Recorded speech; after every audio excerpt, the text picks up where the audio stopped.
एकादशी व्रत को सभी व्रतों में श्रेष्ठतम दर्जा दिया गया है। चाहे वह कोई भी एकादशी हो, हर एक एकादशी का अपना एक अलग महत्व होता है। इसी कड़ी में माघ महीने के शुक्ल पक्ष की एकादशी तिथि को जया एकादशी व्रत के रूप में जाना जाता है। साल 2023 में यह व्रत 1 फरवरी दिन बुधवार को पड़ रहा है। ऐसा माना जाता है कि इस पूजा को पूरे विधान और वैदिक रिवाजों से करने पर भगवान विष्णु का आशीर्वाद प्राप्त होता है। साथ ही माता लक्ष्मी का भी आशीर्वाद मिलता है और दुखों से मुक्ति मिलती है। पौराणिक कथाओं के अनुसार जया एकादशी के दिन श्री हरि विष्णु का स्मरण करने से पिशाच योनि का भय नहीं रहता है। चलिए आप सुनते हैं एकादशी व्रत की 3 कथाएं एक साथ। धर्मराज युधिष्ठिर बोले, हे भगवान, आपने माघ के कृष्ण पक्ष की षष्ठीला एकादशी का अत्यंत सुंदर वर्णन किया है। आप स्वदेश, अंडज, उद्भिद और जरायु चारों प्रकार के जीवों के उत्पन्न, पालन और नाश करने वाले हैं। अब आप कृपया करके माघ शुक्ल एकादशी का वर्णन कीजिए।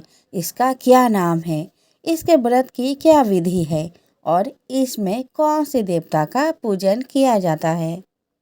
श्री कृष्ण कहने लगे कि हे राजन, इस एकादशी का नाम जया एकादशी है। इसका व्रत करने से मनुष्य ब्रह्म हत्या आदि पापों से छूटकर मोक्ष को प्राप्त होता है तथा इसके प्रभाव से भूत पिशाच आदि योनियों से मुक्त हो जाता है। इस व्रत को विधि पूर्वक करना चाहिए। अब मैं तुमसे पद्म पुराण में वर्णित इसकी महिमा की एक कथा सुनाता हूँ। देवराज इंद्र स्वर्ग में राज करते थे और अन्य सब देवगण सुखपूर्वक स्वर्ग में रहते थे। एक समय इंद्र अपने इच्छा अनुसार नंदन वन में अप्सराओं के साथ विहार कर रहे थे और गंधर्व गान कर रहे थे। उन गंधर्व में प्रसिद्ध पुष्पदंत तथा उसकी कन्या पुष्पवती और चित्रसेन तथा उसकी स्त्री मालिनी भी उपस्थित थी। साथ ही मालिनी का पुत्र पुष्पवान और उसका पुत्र माल्यवान भी उपस्थित थे। पुष्पवती गंधर्व कन्या माल्यवान को देख उस पर मोहित हो गई और माल्यवान पर काम बाण चलाने लगी। उसने अपने रूप लावण्य और हाव भाव से माल्यवान को वश में कर लिया। हे राजन, वह पुष्पवती अत्यंत सुंदर थी। अब वे इंद्र को प्रसन्न करने के लिए गान करने लगी, परंतु परस्पर मोहित हो जाने के कारण उनका चित्त भ्रमित हो गया था। इनके ठीक प्रकार ना गाने तथा स्वरताल ठीक ना होने से इंद्र इनके प्रेम को समझ गया और उन्होंने इसमें अपना अपमान समझकर उनको श्राप दे दिया।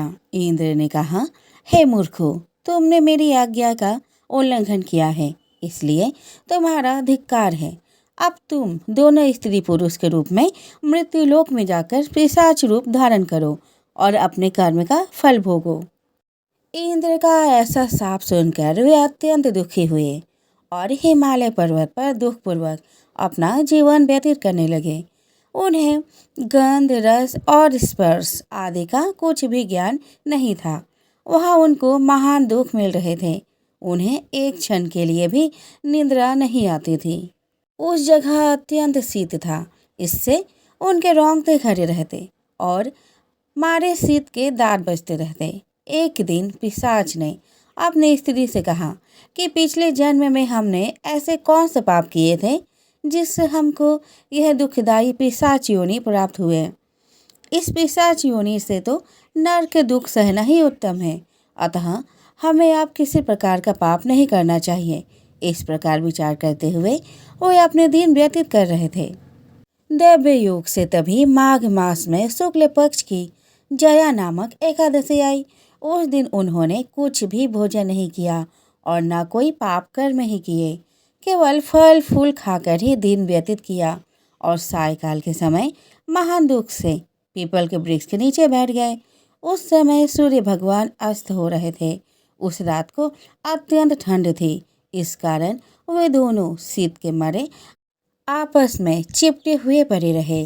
उस रात्रि को उनको निद्रा भी नहीं आई। हे राजन, जया एकादशी के उपवास और रात्रि के जागरण से दूसरे दिन प्रभात होते ही उनकी पिशाच योनि छूट गई। अत्यंत सुंदर गंधर्व और अप्सरा की देह धारण कर सुंदर वस्त्र आभूषण से अलंकृत होकर उन्होंने स्वर्गलोक को प्रस्थान किया। उस समय आकाश में देवता उनकी स्तुति करते हुए पुष्प वर्षा करने लगे।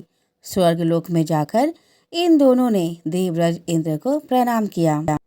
इंद्र इनको पहले के रूप में देखकर अत्यंत आश्चर्यचकित हुआ और पूछने लगा कि तुमने अपनी पिशाच योनि से किस तरह छुटकारा पाया, सो सब बतलाओ। मल्यवान बोले कि हे देवेंद्र, भगवान विष्णु की कृपा और जया एकादशी व्रत के प्रभाव से हमारी पिशाच देह छूटी है। तब इंद्र बोले कि हे मल्यवान, भगवान की कृपा और एकादशी व्रत करने से न केवल तुम्हारी पिशाच योनि छूट गई, वरन हम लोगों के भी वंदनीय हो गए, क्योंकि विष्णु और शिव के भक्त हम लोगों के वंदनीय हैं। अतः आप धन्य हैं। अब आप पुष्पवती के साथ जाकर विहार करो। श्री कृष्ण कहने लगे कि हे राजा युधिष्ठिर, इस जया एकादशी के व्रत से बुरी योनि छूट जाती है।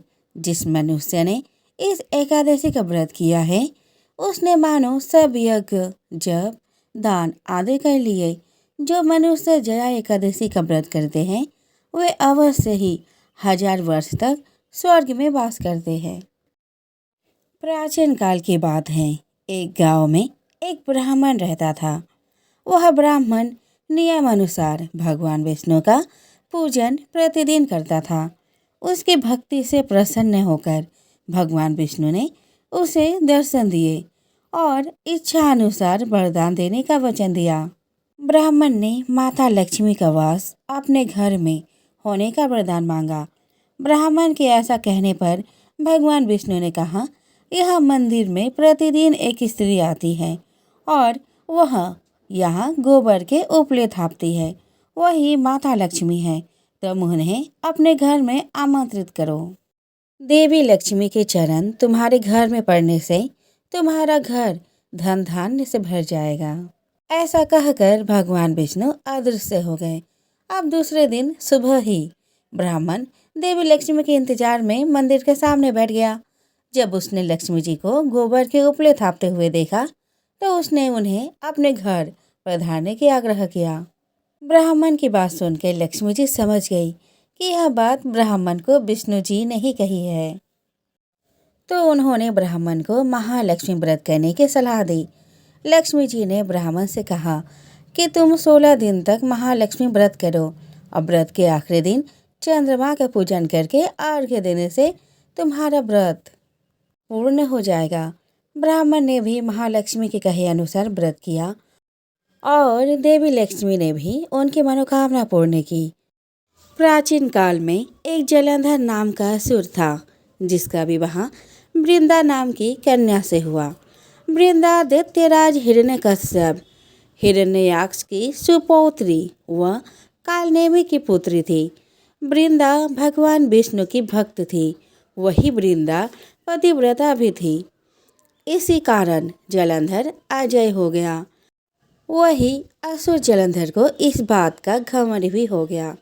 इसके बाद वह स्वर्ग की कन्याओं को परेशान करने लगा।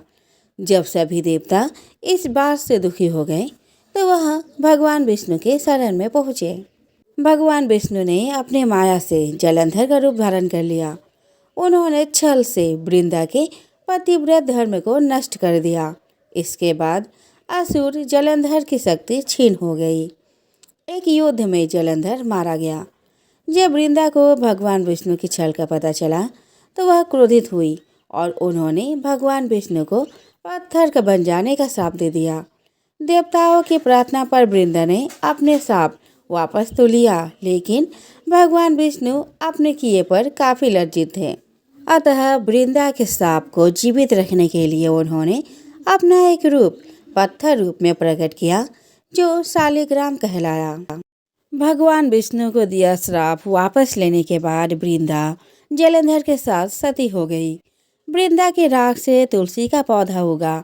वृंदा की मर्यादा और पवित्रता को बनाए रखने के लिए देवताओं ने भगवान विष्णु के शालिग्राम रूप का विवाह तुलसी से कराया। भगवान विष्णु ने वृंदा से कहा कि तुम अगले जन्म में तुलसी के रूप में प्रकट होगी और लक्ष्मी से भी अधिक मेरी प्रिय रहोगी। तुम्हारा स्थान मेरे शीश पर होगा। मैं तुम्हारे बिना भोजन ग्रहण नहीं करूँगा। यही कारण है कि भगवान विष्णु के प्रसाद में तुलसी अवश्य रखा जाता है। बिना तुलसी के अर्पित किया गया प्रसाद भगवान विष्णु स्वीकार नहीं करते हैं।